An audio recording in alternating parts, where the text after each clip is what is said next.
This is the Nostalgic Future Podcast, where the past is the only way forward. We're two guys in our 40s watching the world pass us by. And we know the only way we'll ever be relevant again is to somehow convince everyone to be as passionate as we are about our pop culture obsessions. We're your hosts, Joe Cook and Chris Marchand, and today is our Christmas Rabbit Hole.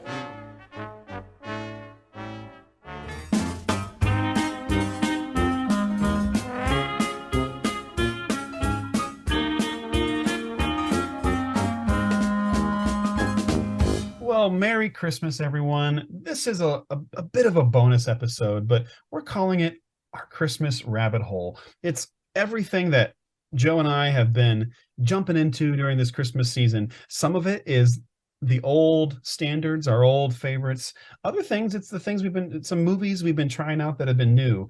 But we want you to join us down this rabbit hole as we venture into our Christmas season this year. So I was curious, is there any Christmas music you've been listening to in the past few weeks here? You know, it's funny. I mention this fairly often, but I am down in Florida, and it's an obstacle to get into the Christmas spirit when it is, in the 80s and sunny out. And, when you're running your air conditioning, even right now, as I'm literally, Chris can see, I'm sitting next to an air conditioner that's blowing directly on me as we tape this. So, that's an obstacle, but I am starting to get into the Christmas spirit. I have to say, I have been listening to XM Sirius. They have the whole bunch of Christmas stations, and I've been driving around town, putting them on, listening to a lot of instrumental Christmas and of course the traditional, because the traditional stuff that's kind of my jam, Chris. I grew up with the big Christmas albums in our house were Perry Como, Bing Crosby, Nat King Cole, all the standards, and so that's the stuff I gravitate toward every year. But I will say, you got me in the mood to listen to some John Williams, and I've listened to the John Williams Christmas album. I can't remember the name of it. It's the one that you have in your box set. Yeah, I don't remember the name of it either. Chances are, if people look up John Williams Christmas, there's probably a couple of them out there. Right? He has two of them that I found, and I actually did listen to both of them. But I've listened to that one twice now, and thoroughly enjoyed it. Really, really beautiful stuff. My wife and I felt like taking a ride one night. We drove around town, and we were looking, for Christmas lights. And, some of the houses down here, they are decorated. And it's nice at night because you can't see the palm trees, because the palm trees also take you out of the, the Christmas spirit. So we're driving around town, and we're looking at the Christmas lights, listening to the John Williams Christmas CD. And then I played it again in the house the other day. I love it, man. I put that one on, too. I probably listened to it 1.5 times. And there's a real classic feel to it. They bring in choir. He does a lot of medleys where he's piecing together like a few Christmas carols into one big piece, which was nice. And I think our kids really like it because they are huge Home Alone fans, which is kind of funny. Over the last few years, we watched Home Alone, and they've just latched onto it. I mean, they love those first two Home Alone films, have seen them numerous times. Like, we just can't get enough of it. So it's really neat when you've got these traditional songs on the Williams album, and then all of a sudden, you get these iconic Home Alone tracks, which are really cool.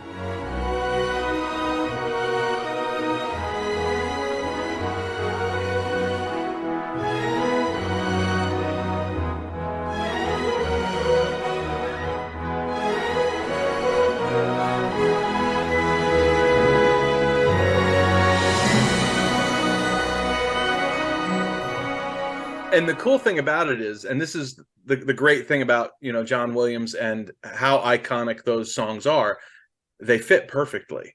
Yeah. I mean, they have become Christmas classics.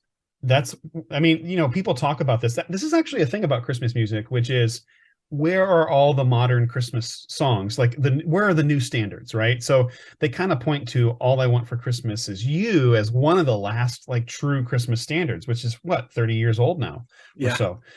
What does that even mean? Like, where are all the other Christmas standards? And yet when I hear that Home Alone music, I'm like, Christmas. But that's also 30 years old. I was going to say, that's probably older than the Mariah Carey song. Yeah. There you go. So anything else, Joe? Well, just as far as Christmas movies and things like that, we're just kind of starting. But I tell you what, we did try, and we are 4 episodes into it. Is Disney Plus has a sequel series. Do you remember? The Tim Allen Santa Claus movie? Oh yes, of course. So, yeah, they have the new movie out. Yeah, well, it's a series.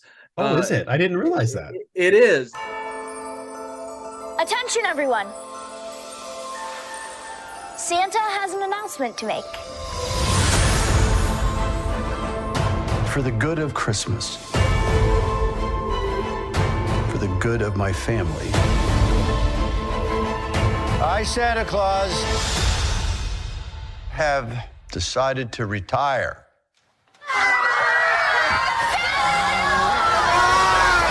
We have a grief counselor, right? Yeah, so we're enjoying that. It's a little cheesy, like, Yeah. I don't know if you watched have you seen all 3 of those movies? I think I've seen the first 2, if I'm not mistaken. Which one's Martin Short in? Martin Short is in the 3rd one. Well, then I have seen all 3. Okay. Okay, yeah. Well, that's a horrible one. I can't stand that. I mean, it is. It's weird. It's a dumb movie, and the first one is really the only really like classic good one. Yeah. The second one's all right. It's not terrible. The third one is terrible, but it's got Martin Short, so you got Martin Short. You can't go wrong there. But I mean, if a movie's gonna be bad, it might as well at least have Martin Short in it. Yeah. I will say the series is probably even weaker than the third movie. But we're just, I think we're just. We would watch the first one at least every year, and we've watched all 3 of those movies multiple times.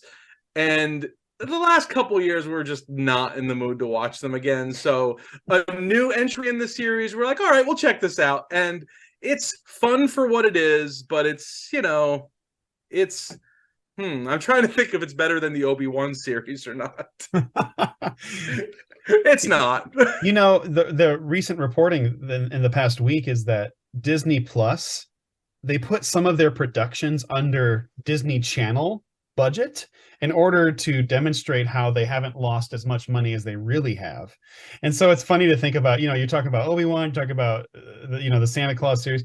These streamers, they're throwing lots of money at things, but is it working out for them? We'll see how long this kind of stuff lasts. I mean, there was a scene in one of the episodes where they're just riding on a sleigh out in the North Pole, and I mean, it was the most green screen looking scene of anything I've ever seen. I mean, I think I could put a green screen behind me right here and maybe get the effect a little bit better on Zoom with you.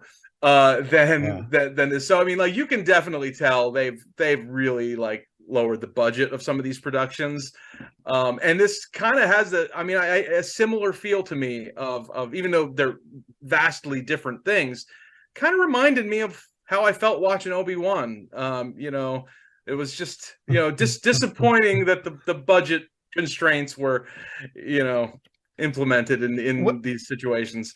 Which I know you haven't seen this show yet, and we're going to get on another rabbit hole here of talking about Star Wars. But the series Andor, it looks superb. I haven't. I mean, I knew it looked superb just from the trailer, and what we just haven't got around to watching it yet. We're going to probably put it on. I'm going to wait till I have a weekend with nothing else to do and just binge the whole series. That's what we did. We did that with Book of Boba Fett, and we'll do that with this as well. And and that's great. I love the fact that they did put something into it. But like, I'm still I don't want to go off onto like you said, a Star Wars rabbit trail here. But how could they do that to Obi-Wan? That's what I'm confused about. I'm glad that Andor looks great. Why does it look so much better than like the most important thing they put out since the actual episode, right? Than episode 9. And the thing that people were the single most excited about, more than anything, more than episode 7 and 8. Yeah. So anyway, I'll leave it at that. The end of rabbit hole there. I will say this, something I've been watching, or actually we just watched it. We even decided to put it on as a whim. I'd be curious if you've ever seen this. This reveals my British side a little bit. We watched Mr. Bean's holiday Christmas episode. Actions speak louder than words when Mr. Bean makes his jolly quiet Christmas special. Merry Christmas, Mr. Bean.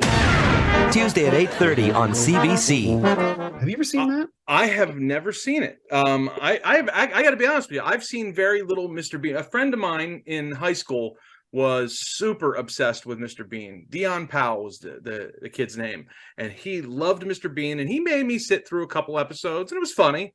But I've never seen any of the movies or hardly, any of the show.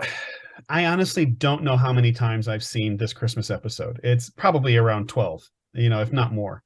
It's only a half an hour long. It's actually one of his normal episodes.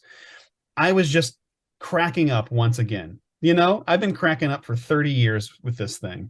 And it's on Hulu if you're able to watch it. I have it on DVD as well. So if you're able to watch that Mr. Bean, boy, I can't recommend it enough. To me, it is just packed with little gags, and he pulls it out. But I'd be curious if you watch it now, what you think. Maybe Mr. Bean isn't for everyone, but I tend to think it's kind of like this almost universal type of humor because he barely talks, and so it's all visual. And I was kind of astounded with how many visual gags he was able to come up with that they landed. They kept landing and kept landing, and that's really, really hard to do. Like visual comedy and telling jokes through people's movements and little objects that you use. It's just so difficult. And anyway, I just loved it. Boy, oh boy, I can't be the only one. I think it's a masterpiece, but I love Mr. Bean. So I'm a huge fan of Rowan Atkinson. Have you watched anything else yet this holiday season? I did watch Elf again. We watched Elf, and I've probably seen that about 10 times as well. And that was good. We thoroughly enjoyed Elf. Oh, we watched the new A Christmas Story with Peter Billingsley. Oh, life moves fast. One day you're playing kick the can with kids named Flick and Schwartz. I triple dog dare you! And the next thing you know, you're a certified adult. Ralph, dear old man. Fragile. He was the best. Ralphie, promise me we're gonna make this a wonderful Christmas. That would make your father so happy. I promise. What had I done? And now it was all up to me? I suggest you start drinking and don't stop till New Year's.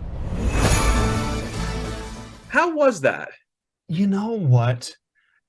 It was not excellent. It was not mind-blowing. But there were so many good moments. I could tell they were working so hard to capture the essence, the mischief of the original one. You know how that feeling where when you're watching that Christmas Story and you're like, it feels like a family Christmas, and yet it's kind of like the seedier side of Christmas a little bit. The Santa, he's like this drunk, corrupt man that in real life, if you met the Santa in that film that pushes him down the stairs, you wouldn't want that guy in your real life. All of this, the kind of the seedier side, they do a pretty decent job of capturing that again. There's some great callbacks to older characters that I won't spoil for anybody, but they have some people that recur from the original film.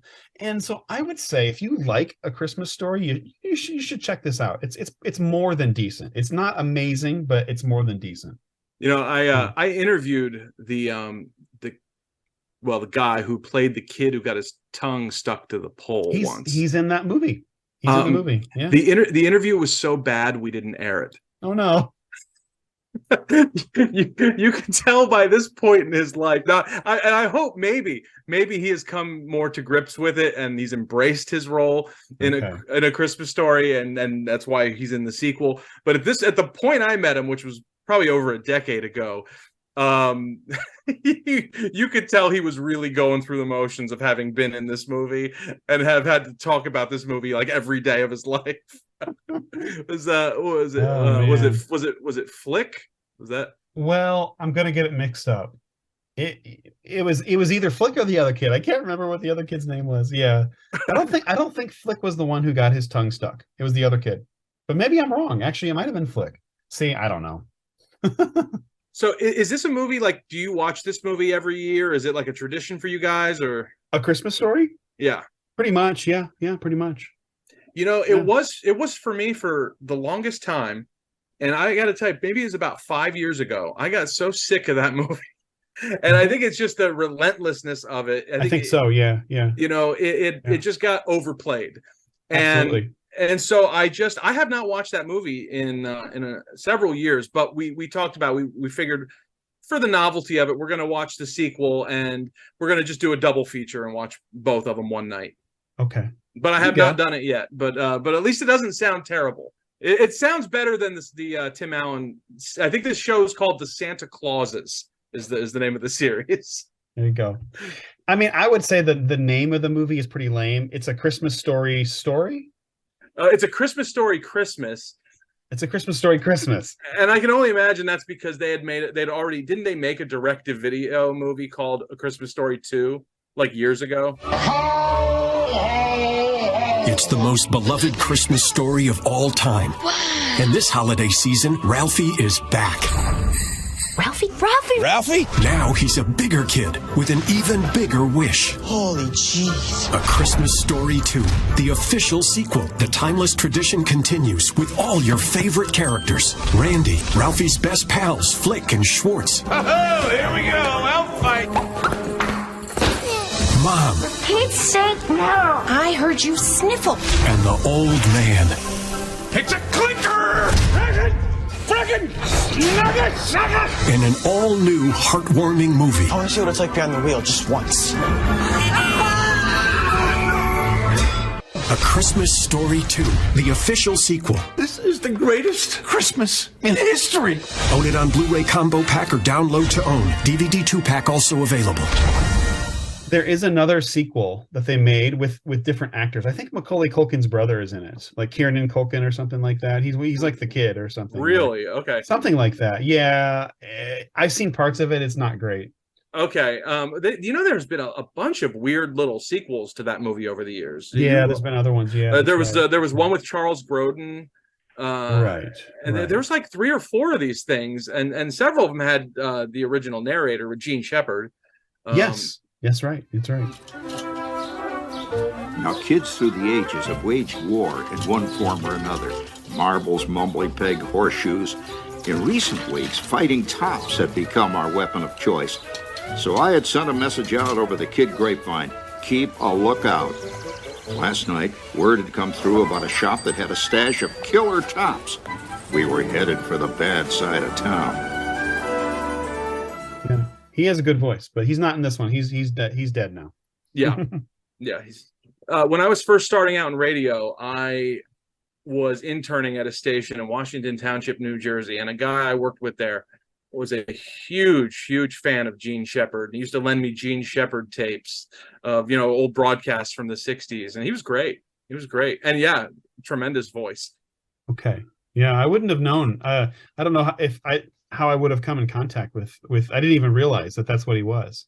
Yeah. The book was called the book that the movie was taken from. In God We Trust, All Others Pay Cash, by Gene Shepard.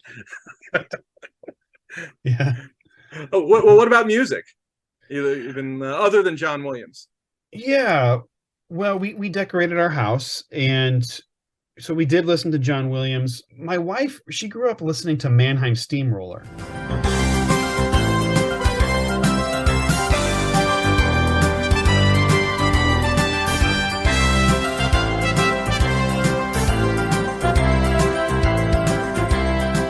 And did you ever listen to Mannheim Steamroller? Just on the radio, Just on the radio? No, I never owned an album or anything. So, well, a couple of years ago, I bought one of the albums on vinyl. So we listened to that. It was fun.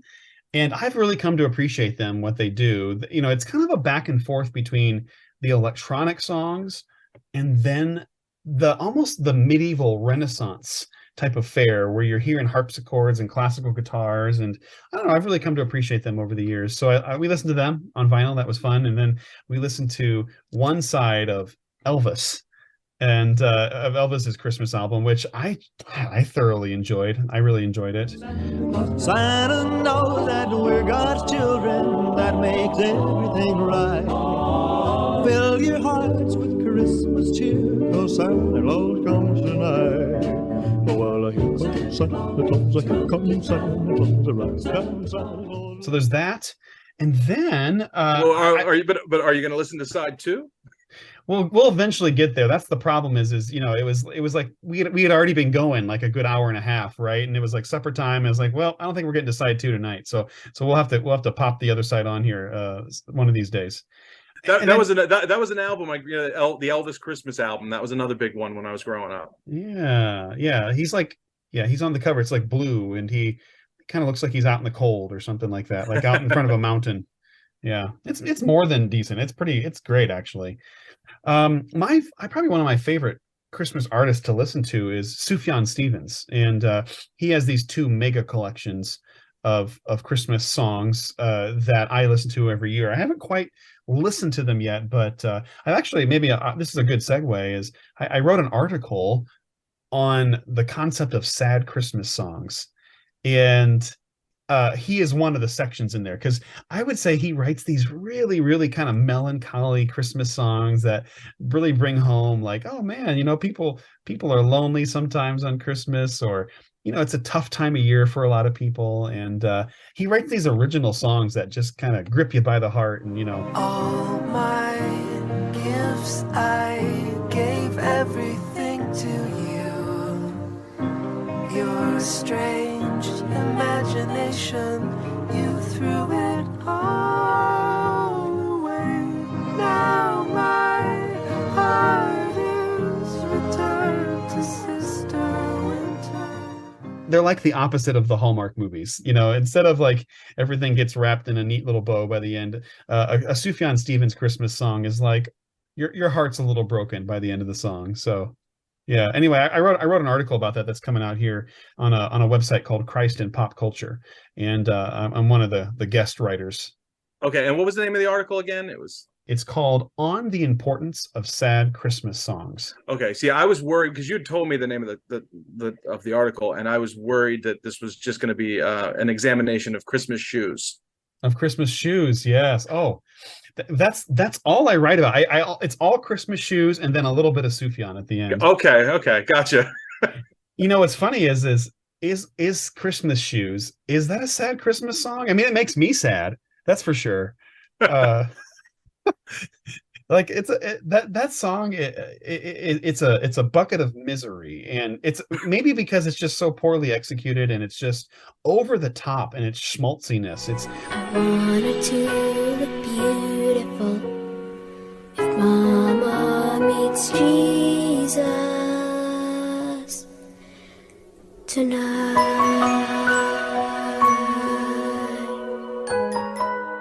It's like a telethon pledge-a-thon of a song, and it feels like it's trying to manipulate me the whole time.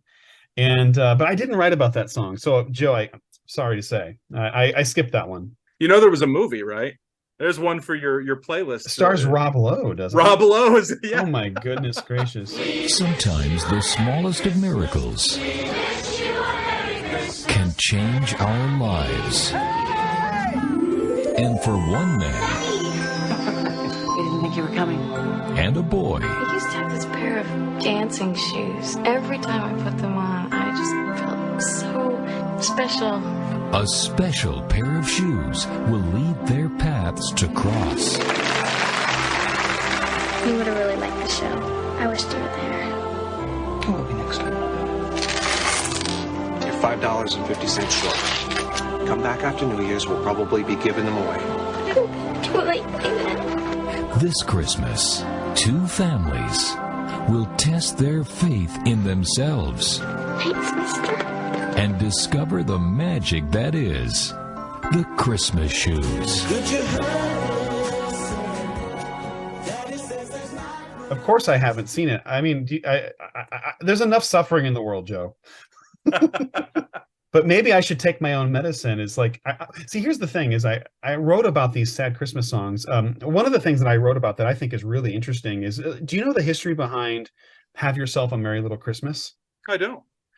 So, Judy Garland, Meet Me in St. Louis, this now classic Hollywood musical. They write this centerpiece to the film, and it happens right during the holidays that Judy Garland, she's a young woman. She must be something like 18 years old, right? Or maybe, like just getting out of high school. And come to find out, her dad has gotten a job in New York City. And so the family has just gotten the news that everybody's going to move. Everybody's going to, be going to New York City. They're going to leave behind their friends and the family around them, their schools. The World's Fair is coming to St. Louis. And so like they're not even going to be able to enjoy the World's Fair. Like they're all looking forward to the World's Fair next summer. It's all these like expectations have been dashed, right? And in the midst of it, Judy Garland sings, "Have yourself a merry little Christmas." Let your heart be light. Next year all our troubles will be out of sight.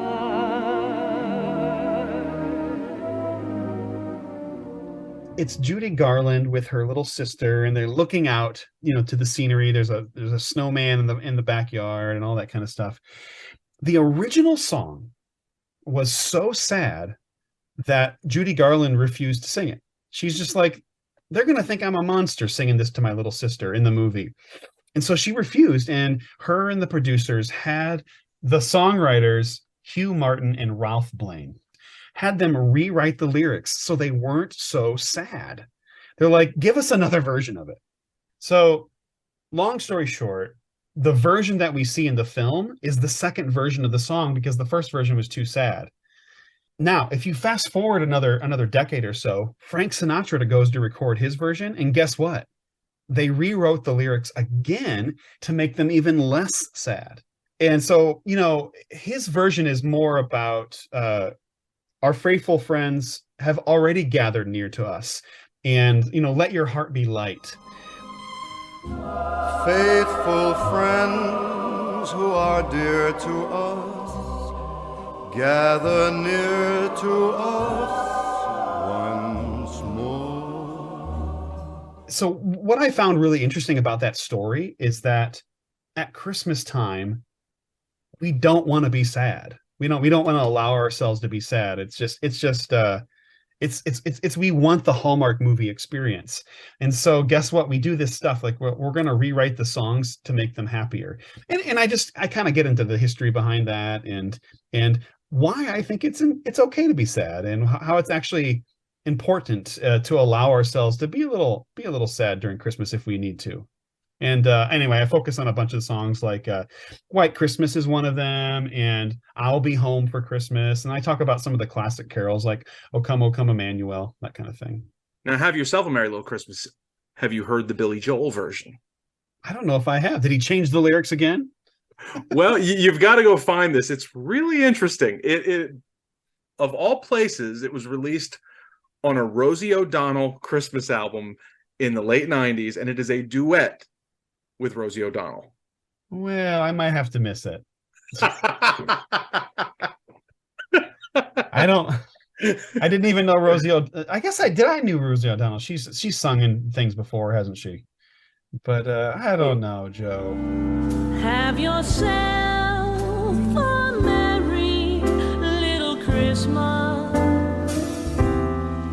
Make the Yuletide gay. From now on, our troubles will be miles away. I was such a big Billy Joel fan, Chris, that I bought that album. Well, how many songs is he on? Just one? Just one. But I bought it. I don't think I have it anymore, but at one point in my life, I owned that record. Oh, goodness. Elton John was on it too.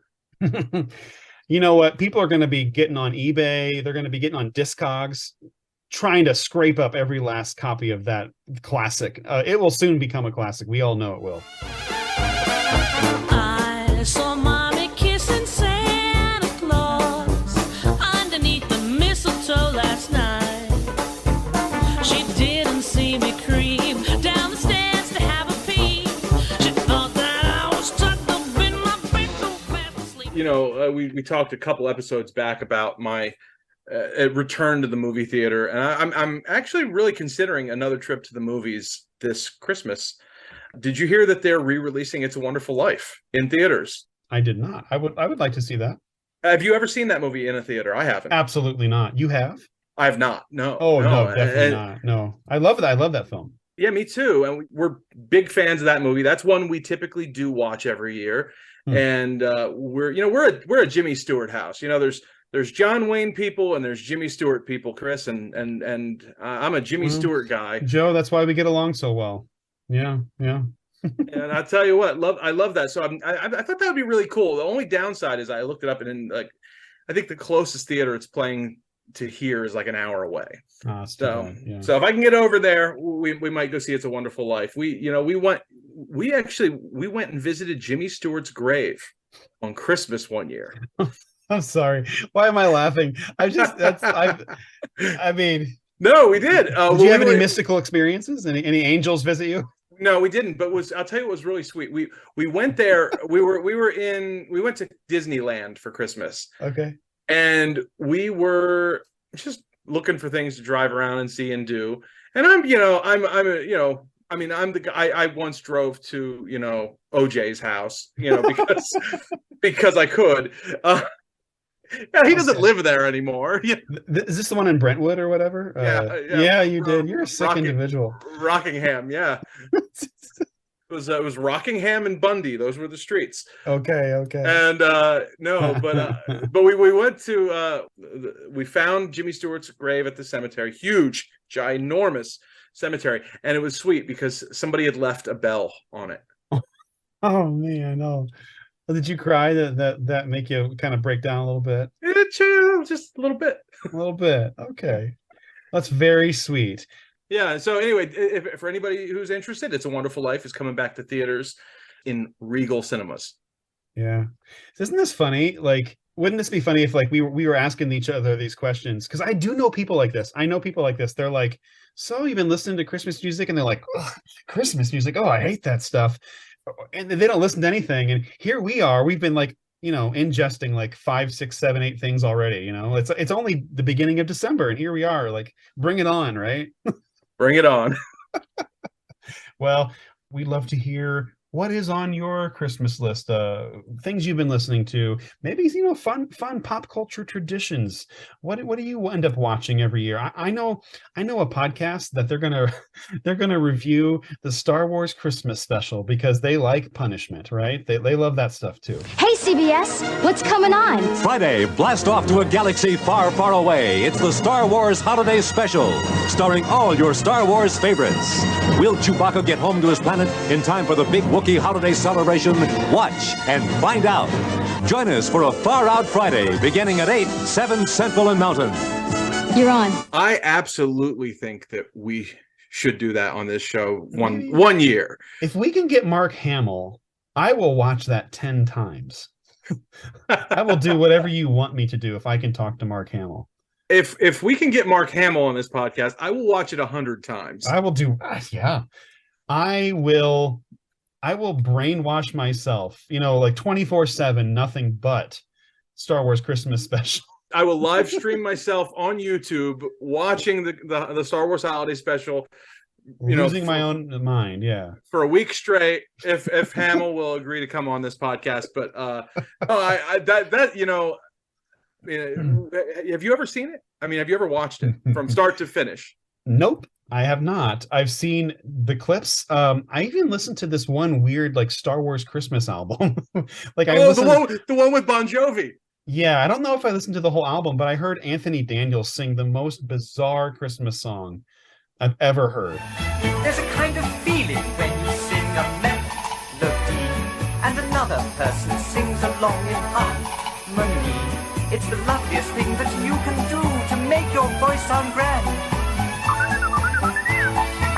These difficult things are the things you never will understand. If you could only give it a try and see if they're through, your voice would float like a feather and we'd sing together our tune. John Bon Jovi's first professional recording ever was on the Star Wars Christmas album, singing R2-D2, We Wish You a Merry Christmas. We look up at the winter star, we know that's where you are. Our chimney's big and round, so you can come right down. And if our wish comes true, we'll spend Christmas Eve with you. Our hearts will sing with glee as we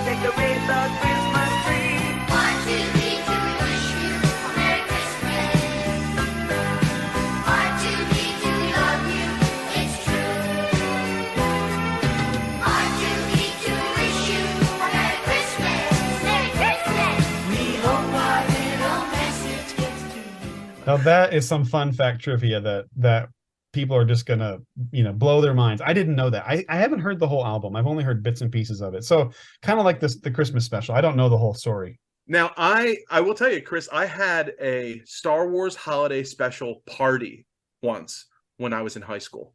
Of course. This is going back in the day. So this was like, the early days of dial-up internet, right? Yeah. And I was able to track down a copy of this thing on VHS, and somebody mailed it to me. A real copy or a bootleg copy? Like, a bootleg. They're all bootleg. Even today, they're still bootleg. There's no official copy out there. All bootlegs. Okay. They're all bootleg. And George Lucas famously, once said that if he could, he would track down every copy and destroy them.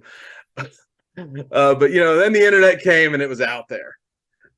Anyway, so all my Star Wars friends and I, it was really exciting because I was the first one of us who had actually been able to actually get our hands on this thing. We all heard about it. And, you always heard it was bad, but you never really believed it could possibly be as bad as people said. I mean, Harrison Ford is in this thing, right? And so we had a party, we had a party with snacks, and, we were all excited, and we put the movie on, and it was like a funeral. After it ended, we were all just kind of sitting there confused and quiet. But it's a great memory, and I tell you how you have to watch it, Chris. It really truly is almost unwatchable. You need to get the riff tracks version of okay, it. sure. The guys that did Mystery Science Theater, they did a version of it that you can buy on their website. I think you can do a video on demand thing of it as well. And I don't know how they managed to do that, because I don't know how you can legally sell the video of it, but I do believe they do have. That's the only way to legally buy and their version is sourced from a bootleg, because the commercials are still on it. I think they riff through the commercials as well, but that's what you've got to watch it, because they make the movie enjoyable. And without them, it's just you can't get through it. I've watched the movie twice in my life all the way through without somebody riffing on it, and it's brutal. Yeah, well, but Hamill, if you're listening, I'll watch it 100 times for you. Yeah, because I know how much he loves it too. He just jokes about it, doesn't he? I mean, he knows how to have fun with it.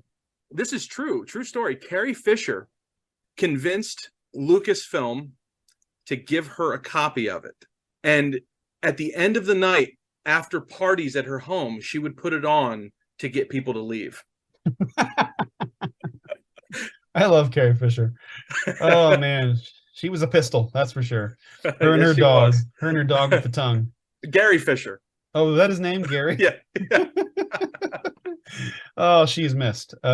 She's truly missed. Well, Joe, that is a rabbit hole all its own, for sure. That some may not be willing to go down. Maybe it's a bit too much, a bridge too far.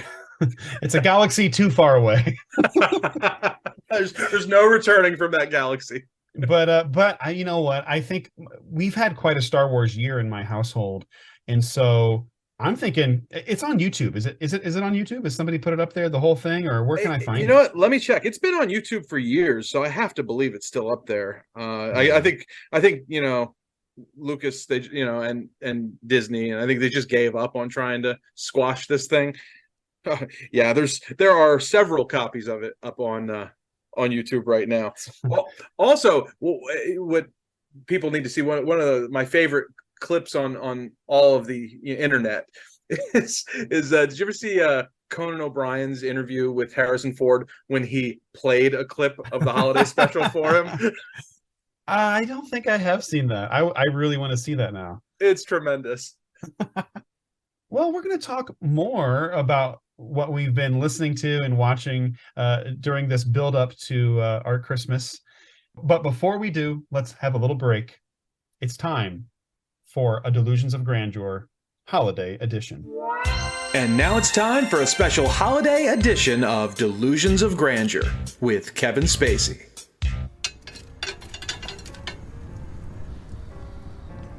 You didn't really think I was going to miss the opportunity to wish you a Merry Christmas, did you? It's been a pretty good year, and I'm grateful to have my health back. And in light of that, I've made some changes in my life, and I'd like to invite you to join me. I want to cast my vote for more good in this world. Ah, yes, I know what you're thinking. Can he be serious? I'm dead serious. And it's not that hard, trust me. The next time someone does something you don't like, you can go on the attack, but you can also hold your fire and do the unexpected. You can kill them with kindness.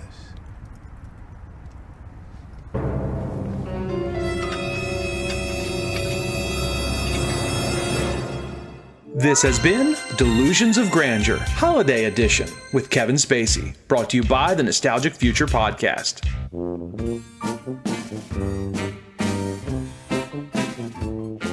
So, Joe, you know, we're living in this era. There's multiple streaming sources. There's things coming at us from all ends. And that also means there's more Christmas specials. There's even, I'm curious what you might have to say about this.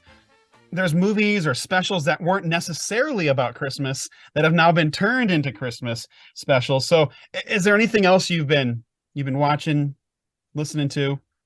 Well, speaking of that, I did, you know, I finally did it. This is the first time in my life where I've ever watched Die Hard at Christmas. It is the pick of the crop for sheer roller coaster thrills, says David Anson, Newsweek. It is a certain hit, a showstopper, says USA Today. It is escapist fun that moves with relentless energy, says the New York Times. It is the highest rated movie ever surveyed by Entertainment Tonight. The movie is Die Hard. Die Hard, rated R.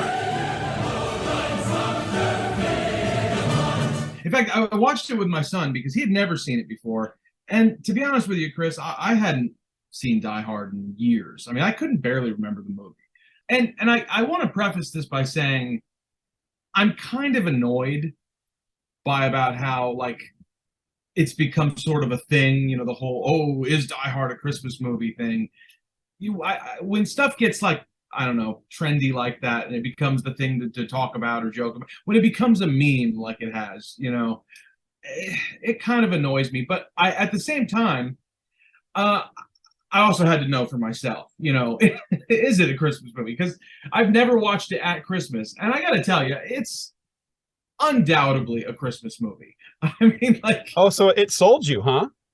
I'm totally sold. I mean, for one, okay, is Christmas the central focus of the movie? But no, it is, like, Christmas sets the entire tone of that movie. You know, it's on Christmas Eve. The soundtrack is filled with Christmas music.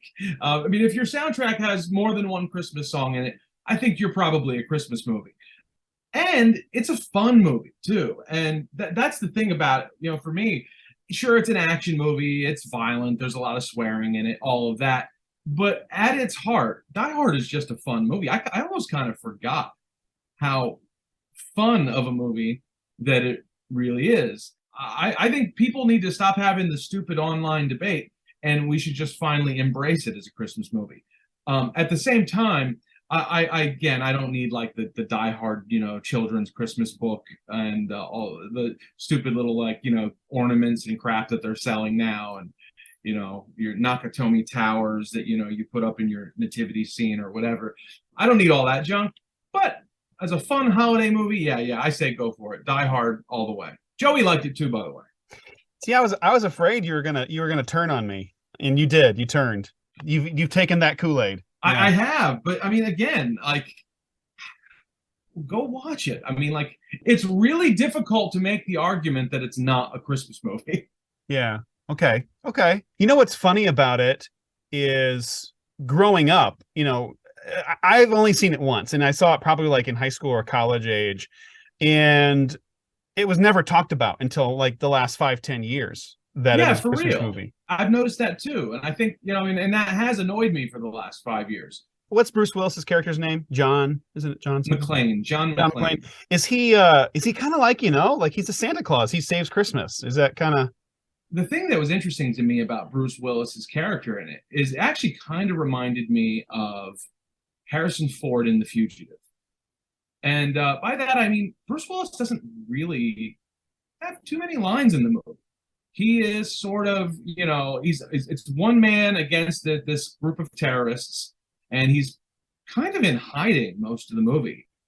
And every once in a while, he sticks his neck out there. He gets on the walkie-talkie and trolls Han Gruber a bit, and then he gets on he also gets on the walkie-talkie and talks to the dad from Family Matters, and so like they've got some nice back and forth.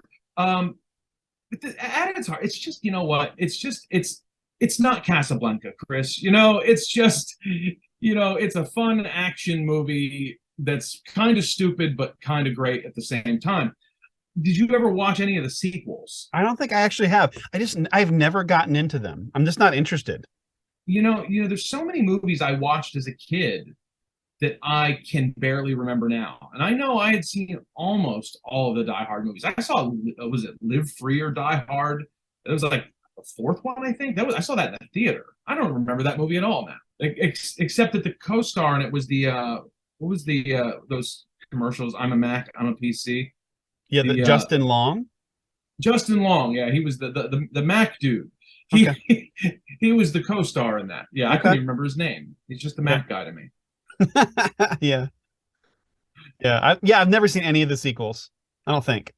And I even like Bruce Willis, but I'm more of an M. Night Shyamalan Bruce Willis, I think the real question is like, is Die Hard any more of a Christmas movie than like Rocky? I mean, well, last Christmas we watched all the Rocky movies last Christmas. Are they Christmas themed? Rockies? There are portions of most of them that at least take place in Christmas. I think the first film, quite a bit of it is over Christmas. Again, totally did not remember any of that. Yeah, okay. And you know what? I'm at this place in my life where like I am kind of tired of watching the same movies over and over every Christmas. So last year I had a lot of fun watching the Rocky movies instead of like, Jingle All the Way again. This is Turbo Man, the toy every kid is getting for Christmas. Whoever doesn't can be a real loser. This is Desperate Man. You got the doll, right? The father who forgot to get one for his son. I got the last one. Sucker. This is war. On November 22nd, holiday cheer is busting out all over. Where's your Christmas spirit? Arnold Schwarzenegger, Jingle All the Way. This man is totally insane. Thank you! Rated PG. November 22nd, only in theaters. Wait, I've never seen Jingle All the Way. I missed that one. Yeah, Arnold Schwarzenegger and Sinbad. And Phil Hartman's the slimeball neighbor who's trying to make the moves on Schwarzenegger's wife, played by Rita Wilson. Rita Wilson? Yeah, Tom Hanks' wife? Okay. Yeah, I missed that one. I just have that image of the scene where, wasn't it like this mad rush at the big department store or whatever, and it was crazy. It was like kind of like a Black Friday scene. That's all I remember. Anakin Skywalker was the kid in it. Jake Lloyd. Oh, that Anakin. Okay. From Phantom Menace, Anakin. Yeah. Oh man. Actually, that movie's. It's a silly, goofy movie, but actually, I really think it's worth checking out if you've never seen it. It's a fun movie. Yeah. Plus, you get those small doses of Phil Hartman throughout, and you can't go wrong there. That's right. Yeah. Well, I'll say this. I am also kind of in that place of like, kind of getting sick of certain things. And, the other night we were looking on Netflix and we found the Shaun the Sheep Christmas special. So it's animated, it's Aardman animation, which is, if you know Wallace and Gromit and Chicken Run and Shaun the Sheep, all those types of movies.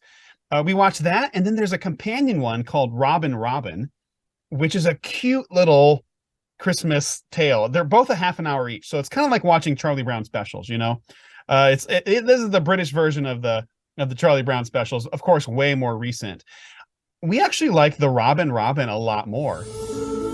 Once a year, the humans take the spikiest tree in the woods, put a shiny magic star on top, make a wish, and in the morning they get anything they want. The magic shiny. I wish I was a mouse. Sorry, what? Maybe I forgot to mention, I was raised by mice. Explains the ears. Shh. On our way to break into a house. Might be a bird, but I sneak just like a mouse. And if there's one thing mice are good at, it's sneaking. Robin! I wish I was a real one. It was this cute little musical about a robin who thinks he's a mouse, and he kind of goes through his little Christmas journey trying to find food, and it's just so cute. Gillian Anderson from The Crown and from X-Files, she plays this cat who's kind of like this vicious cat out to get the birds and out to get the mice. And anyway, it's nice to kind of just get a nice little a different take on it. I guess I was the opposite. You went the action route. I went the cute kitty route. Well, but in fairness, we also went the cute kitty route, and there was a new Mickey Mouse Christmas special that aired on ABC. New as in like truly new. Yeah, and it was kind of like sort of a stop motion thing. It was kind of neat. It was called Mickey Saves Christmas. This Christmas, a new classic is born as Mickey and his friends team up with Santa. Santa Claus is in trouble! I'm in a jingle jam, all right. We've got to help them! In a high-flying holiday adventure. You're doing it, boy! For the whole family. Ho, ho, ho, ho. Go, Mickey! Watch Mickey Saves Christmas on Disney Channel. And I have to admit, I've always been a bit of a sucker for the Mickey Mouse Christmas specials. I grew up with the Mickey's Christmas Carol, the classic. But then they did Mickey's Once Upon a Christmas. I don't know if you've ever seen that, or they did a CGI sequel in the early 2000s, Mickey's Twice Upon a Christmas. And honestly, I've got to be honest, I'm a huge fan of both of those. I think they're hilarious. That's funny. I know the other day my daughter had a Mickey Christmas special on, and I'll be honest with you. You're saying, I'll be honest with you, you enjoy it. I tend to zone out with Mickey. I'm just like, yep, there he is. I don't. It doesn't really connect that much, but I do like Mickey's Christmas Carol. I like that one. But when Mickey in general, I'm just kind of like, I've turned into like it's a kid thing, right? And I don't really engage with Mickey like I do with other things. That's because they sort of bastardized the character, and they Disney Junior'd him, Chris. They took a character that once had some edge, and they made him, a preschool mascot. But if you go back and you look at some of the great classic, cartoons, and we're a big Disney house, we're Disney fans. You got to separate Mickey Mouse from the Mickey Mouse Clubhouse thing that, because that will make you absolutely want to beat your head into a wall, because the Mickey Mouse Clubhouse was just getting popular around the time my son was born, and it's brutal. Yeah, my daughter, she's 4, she watches that one. That's the one, right? And so that's why I've just zoned out. I'm like, there it is. Now, I highly recommend Mickey's Once Upon a Christmas. It's great. It's got 3 different segments in it. It's narrated by Kelsey Grammer. Oh, and how nice. It's got a Donald Duck with a Huey, Dewey, and Louie segment, which is wonderful. It's kind of just sort of like that same story that's been redone a million times of what if it's Christmas every day, but it's kind of their spin on it. Groundhog's Day, basically. And then there's a Goofy and Max one, which if you grew up with Goof Troop or Goofy Movie, Goofy Movie's my favorite Disney movie of all time. So there's a segment in that, and then there's a Mickey Mouse and Friends segment at the end. Beautiful animated holiday special. It's on Disney Plus. Go for it. That's like love that one. And this one here was sort of more in that vein, except just animated a little differently. But Pluto screws up Christmas for the entire world, and Mickey and Friends got to fix it. It's been done before, but Yeah. I've noticed actually Pluto screws up Christmas in almost every one of their Christmas specials. They can't get that Pluto. They can't get him under control. Now, I'll tell you something else that's on Disney Plus that we tried the other night. And I have to be honest, it didn't work. And I go back and forth on these movies. This idea happened about a decade and a half ago now of the new technology of motion capture. And Robert Zemeckis, he became enamored with it. And so the first movie was The Polar Express with Tom Hanks. Robert Zemeckis and Tom Hanks come together once more to bring you a new vision in how movies are made. Come journey to a world To the North Pole! you've never seen before. The Polar Express, rated G, starts Wednesday, November 10th. I want to like that movie, but it's funny because my teenage son, he was probably 11 or 12 at the time. We had him watch it and watch it as a family. I think something about it just repulsed him. He calls them the dead-eyed wax people, is what he calls them. And so he just didn't like it. And it's kind of sad because it's like, I want everybody to like everything about Tom Hanks, and it's like, please, it's Tom Hanks. Well, the other night we put on Jim Carrey's A Christmas Carol, which again, by the same studio, it's also on Disney Plus, Robert Zemeckis. And it was like 10 minutes into it. And my son is like, this is like Polar Express. And I was like, I was like giving sideways glances to my wife going, he found out. He's on to us. He's on to us. And I wanted to like it. I like Jim Carrey, and it just doesn't work. And I love A Christmas Carol. I'm a sucker. I said in our Liberty DeVito interview, I'll watch any Christmas Carol. I'm on the fence about this one. We had to turn it off just because of bedtime. We didn't get through it, but I don't think we're going to go back to it. From Walt Disney Pictures and the director of Forrest Gump and the Polar Express.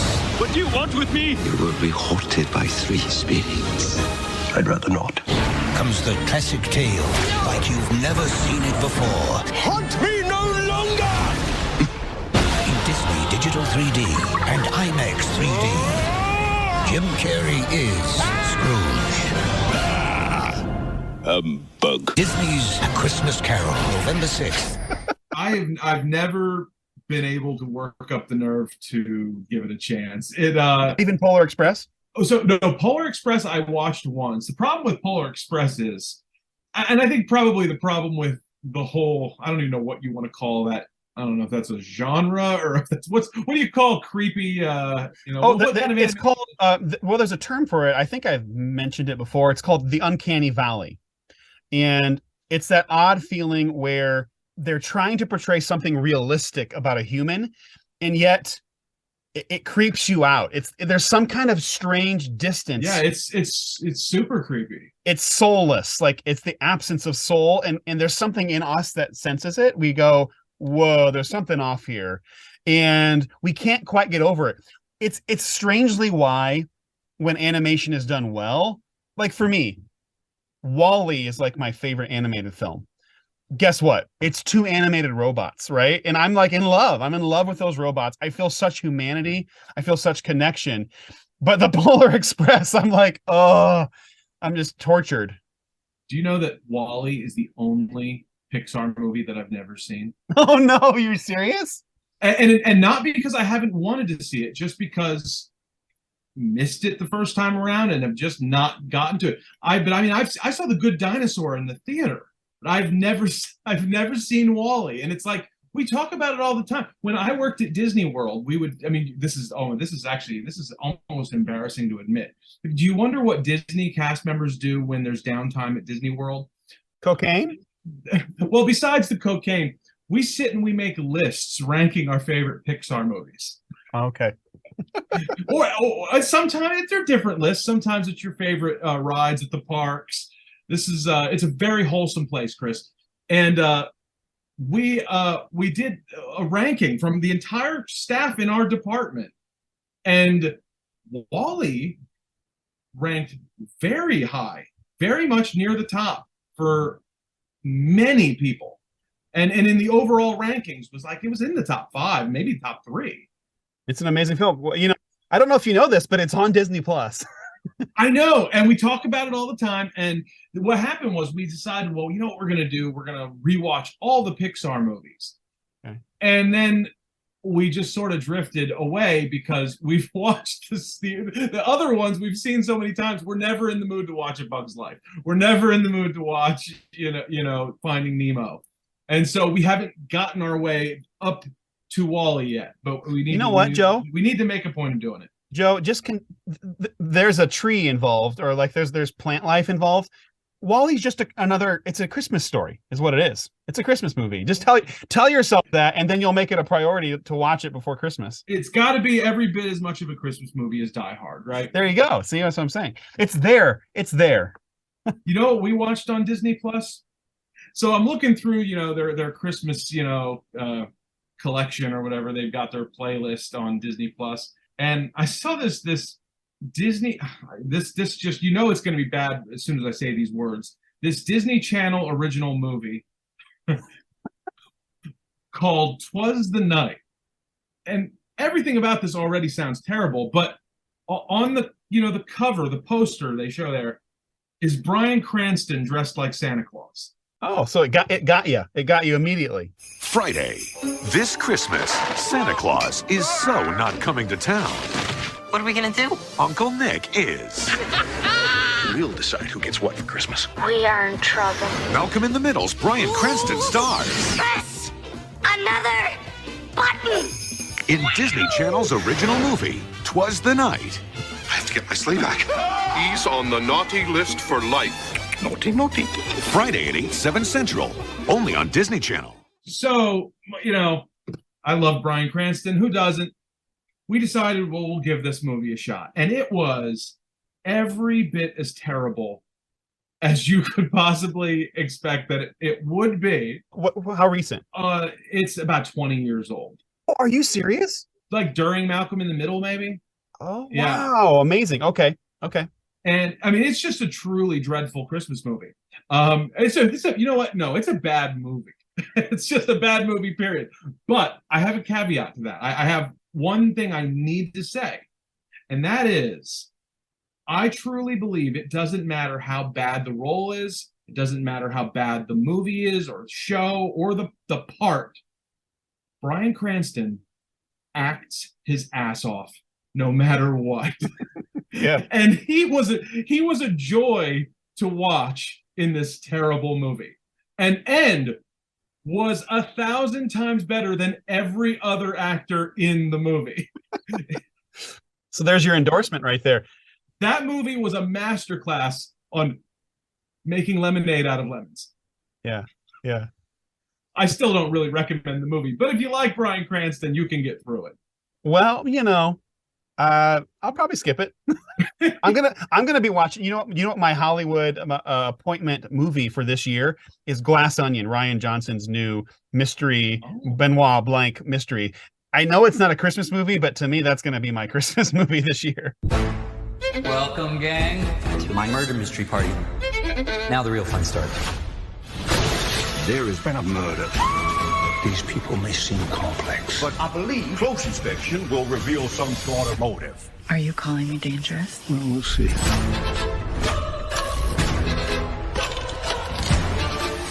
killer is in plain sight. This is more than a game. Glass Onion, a Knives Out mystery. Rated PG-13. I'm also going to watch another movie that's totally not necessarily a Christmas movie, but it's based during Christmas, and it's called The Green Knight. And I'm going to watch that one as well. So it's like that was one I'm looking forward to. We still have to watch the Christmas Story Christmas, and we're going to do that. I don't really have a Christmas movie or even a movie in general that I've been just itching to watch this year. You know what we've been doing this year?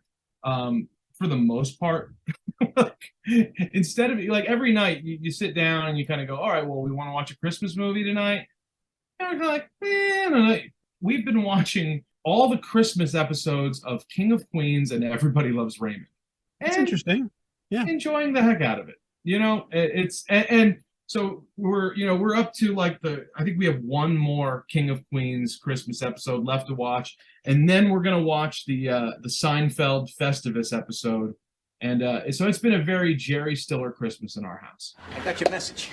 I haven't celebrated Festivus in years. What is your interest? Well, just tell me everything, huh? Many Christmases ago, I went to buy a doll for my son.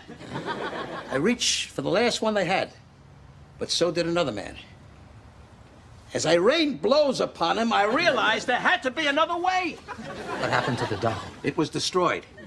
But out of that, a new holiday was born. A Festivus for the rest of us. That must have been some kind of doll. She was. And at the Festivus dinner, you gather your family around and tell them all the ways they have disappointed you over the past year. And is there a tree? No, instead there's a pole. Requires no decoration. I find tinsel distracting. Frank, this new holiday of yours is scratching me right where I itch. Let's do it then. All right. Festivus is back! I'll get the pole out of the crawl space. That's good. Yeah.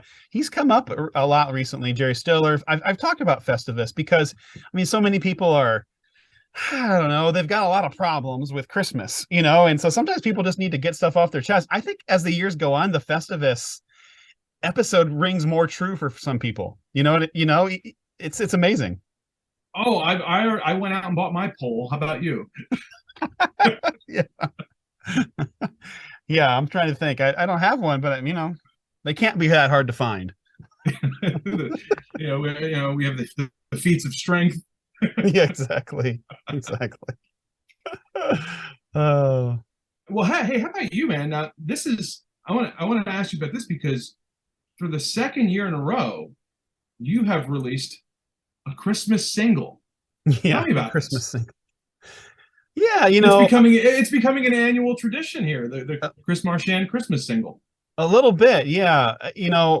I produce another podcast called Tent Talks, and I do the music for it. And I've done some Christmas episodes for that podcast.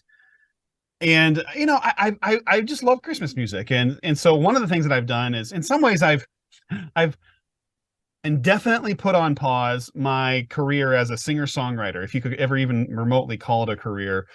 But so instead, I'm just doing instrumental music, and I have a keyboard, MIDI keyboard I put into my computer, have some apps that I use, like I have a Moog synthesizer app, and I've just been enjoying making instrumental synthesizer music. And I released another album earlier this year of just instrumental synthesizer music. But then I have a new song out that I put it together. It's been fun. I think for me, I enjoy experimenting and playing around with melodies and songs that people already know, giving it a different feel. And so this year's version is not necessarily a well-known Christmas carol, but it is an old one. It's called Coventry Carol. And it has this kind of this beautiful medieval melody to it. And there's a way to do it that's really, really mournful, really kind of sad. And I kind of went more on the intense, playful side of it. And I don't know. What do you think? I think we should play a bit of it. Go for it.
Some people have called it kind of like Blade Runner music. It's kind of inspired from that classic Blade Runner soundtrack. And you know what? If someone's going to give that title to it, I will take it.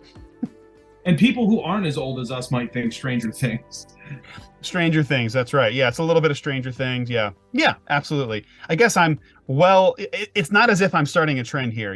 There's kind of been this resurgence of that type of music and appreciation of it, but I've always kind of liked it, right? It's always kind of been a part of my musical influences growing up. So it's good stuff, man. Where can people get it? Well, currently it's only available on Bandcamp. So my Bandcamp website is chrismarchand.bandcamp.com. The album of songs that I released is available anywhere, like Spotify and a bunch of, all the places you would listen to music. It's called Gentle Space Makers. And that's, if you like, ambient or even, melodic, instrumental, but electronic tracks, go for it. I think people would enjoy it. There's a lot of catchy songs on there. And you do have a more traditional Christmas record that you Yeah, I released do. years ago, And didn't that's only available on Bandcamp. And that's definitely more guitar based. Like a few, there's a friend, she sang the harmonies on one of the songs. And yeah, I've played around with Christmas songs a lot over the years. In some ways, if I'm, an ideal practice is every year to try something a little bit different. And I don't know, it's I don't know that anybody's listening, but it's my gift to the world, Joe. Well, you Christmas has kind of become a big part of your identity. I mean, you literally, like, you wrote the book on Christmas. I wrote a book on Christmas. Yeah. You're the Christmas guy, man. Yeah. I mean, what's funny about Christmas traditions is there's a billion things you can do. It's kind of endless. I'm festive in my heart, right? Like for me, I feel like listening to music, watching the films is kind of the way that I enter in. And that, like, as far as like the person that plays the games or that does the big parties, I'm just not that guy. But I love the feeling of it. I love the beauty of the season. And of course, people always are critiquing, the shameless promotions of it, the consumerism. Sure, I get that. I mean, I think that's actually, maybe it comes into all of these different movies and TV shows where they keep doing the different the Santa Claus, part 10, which, and the quality diminishes and stuff. And so, I don't know. I enjoy the different aspects of the season. And regarding Christmas music, there was an article this week from the New York Times about why we are not coming to love newer Christmas songs as classics, right? Kind of this conundrum of how come Mariah Carey's All I Want for Christmas Is You is the last Christmas classic that's come about. And it just kind of, I don't know, it just hits on the fact that we do go towards what is familiar. And when it comes to music, it's hard to latch on to a new classic. It's just difficult to do. I think we're in the age where there's too much coming at us that it's just, I don't know that we're going to do it.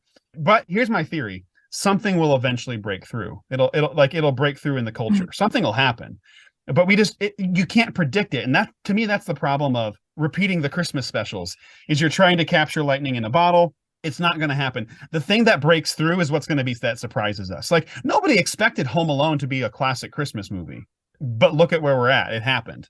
The thing, this is a little bit different as far as, I mean, one thing I have noticed is, and I'm sure this happens with every generation, a lot of the music that we did grow up listening to has been replaced on radio, with newer versions of the same song. So there's still those same classic songs, but they're being reinterpreted. Even for me, I honestly don't know who was singing, and it was a fine version. But the song is a Very Special Christmas. We grew up with the Donny Hathaway version.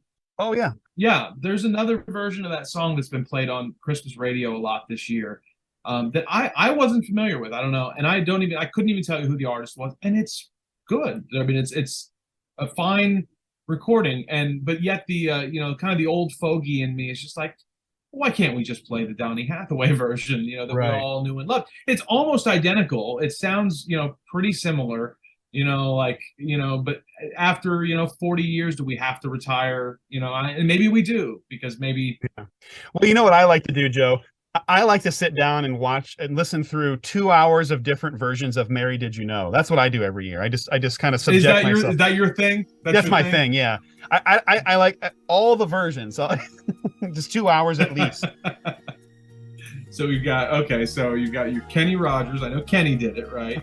All right. Yeah, you're gonna catch me out here because I don't even know. All I know is Mark Lowry. Mark Lowry. Well, he wrote it. Right. Exactly. With Buddy Green, but nobody remembers that Buddy Green wrote the music. Mary, did you know that your baby boy will one day walk on water? Mary, did you know that your baby boy will save our sons and daughters? Did you know? But that would be a fun way to subject yourselves to the multiple versions of all the classics and just sit down. There's and got to be like a Josh Groban version of that, right? I There bet has Josh to be. Groban. I bet he has a classic version of "Mary Did You Know." Well, thanks for joining us. We hope you have a Merry Christmas, a Happy Holidays. But Chris, yeah, we can't go without you talking. I mean, dude, you literally wrote the book on Christmas. Oh, I did, didn't I? You've got to talk a little bit about the book before we go. I'd be happy to. Why not? So I wrote a book called Celebrating the 12 Days of Christmas. It's on Amazon. It's on Barnes and Noble. I don't know. Go look on your favorite book website. I'd be curious to see if it pops up, where it pops up. But it's on the history and traditions of the 12 days of Christmas. And I often like to quiz people. I'd be like, okay, so when are the 12 days of Christmas? The answer, which I will give to you, it starts on December 25th. That's the first day, and it goes all the way to January 5th. And this gets into kind of the church calendar because January 6th is the day of Epiphany, which is the visitation of the wise men to Jesus and to Mary and Joseph. And my book is about all of the traditions that people have done over the years, and I go into the history of it. I talk. One of the fun things I did is I looked into the history of the 12 Days of Christmas song, because I never understood that song. It was always so weird. I was like, what is this? Like, who came up with this? And so I delve into the history of that. I delve into the history of how they decided on December 25th as the day. Let me ask you, were you a fan of that song, ever?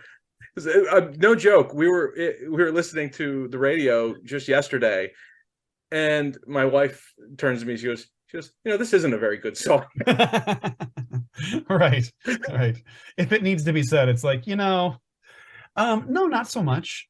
I think what helped me when I learned about that song is that it's a party game song.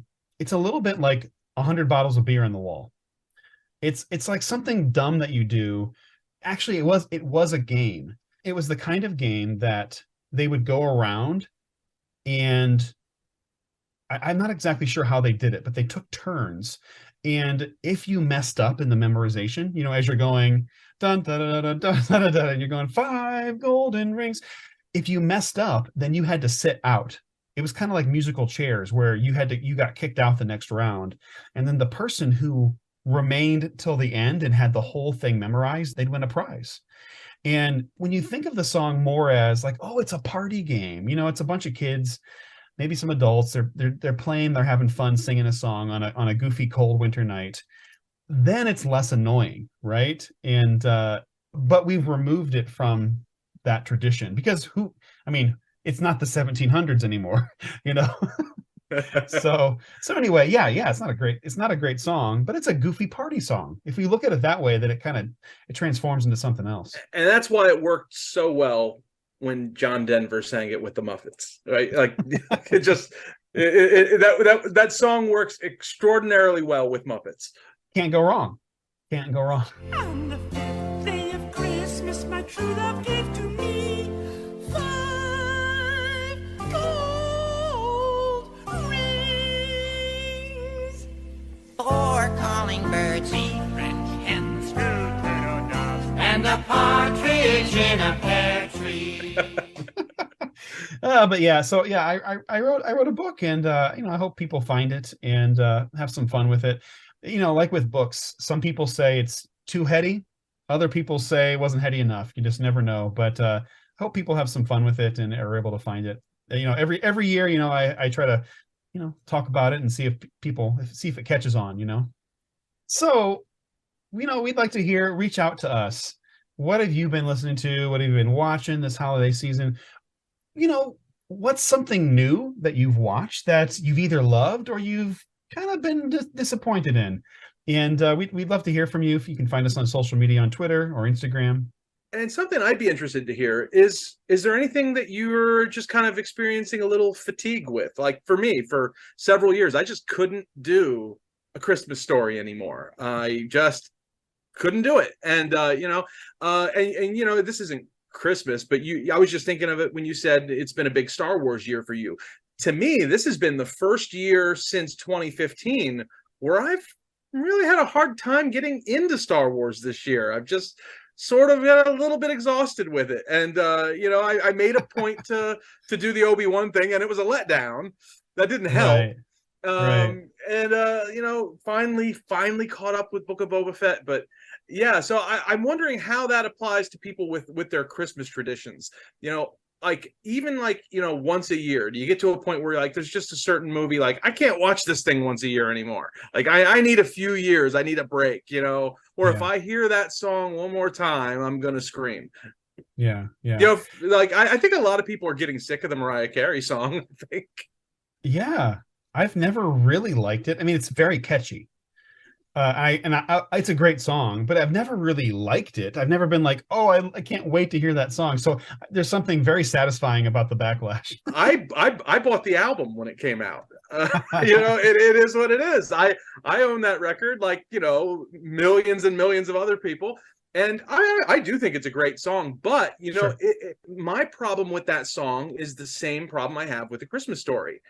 When it sort of became cool to love that song, I started kind of getting sick of it. I watched Christmas Story, as a kid, even, we had it on VHS and whatnot. When it started getting into like where it was played like, for, 24/7, every Christmas, year after year after year. And then they, it got heavily merchandised and heavily this. And I say that I had a leg lamp at one point, but like there came a point when it just got so popular.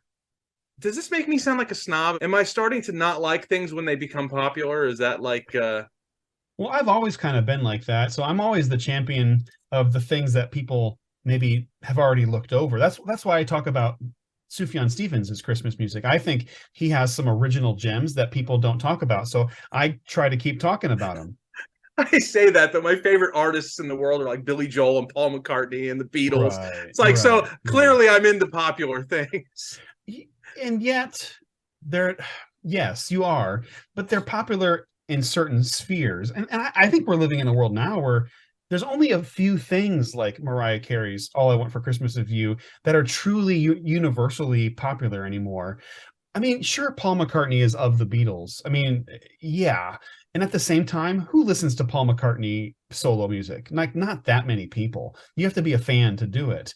And, people love Billy Joel. I mean, at this point, certainly like Wings was one of the biggest bands of the 70s. And, right. But I agree with you. At this point, if you're listening to many of those records, you're a Paul McCartney fan. That's right. Yeah. And people love Billy Joel. My sons, they like Billy Joel. And when they're introduced to his music, they're fine with it. But I don't see them growing up to be mega fans, And so, yeah, it's one of those things. Yeah, yes, in some ways, as we get older, the things that were mainstream become niche. They become part of the margins, right?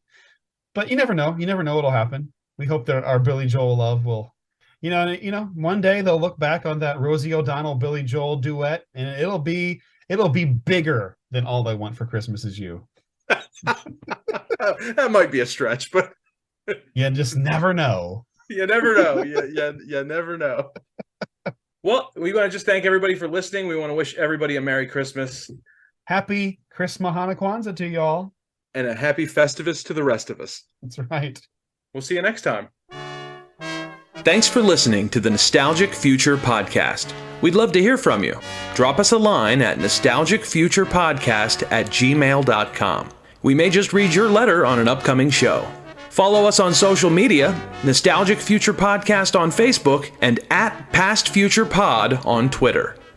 Please subscribe wherever you listen to podcasts and leave a review to help support what we do. Until next time, remember, the past is the only way forward.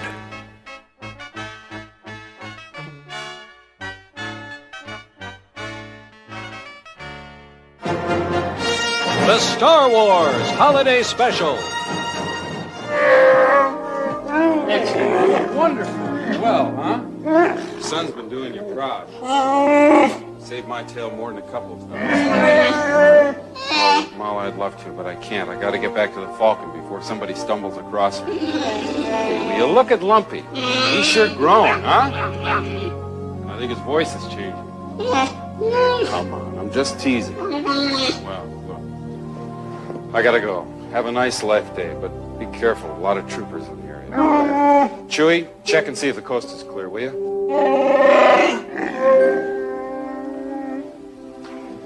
You're like family to me.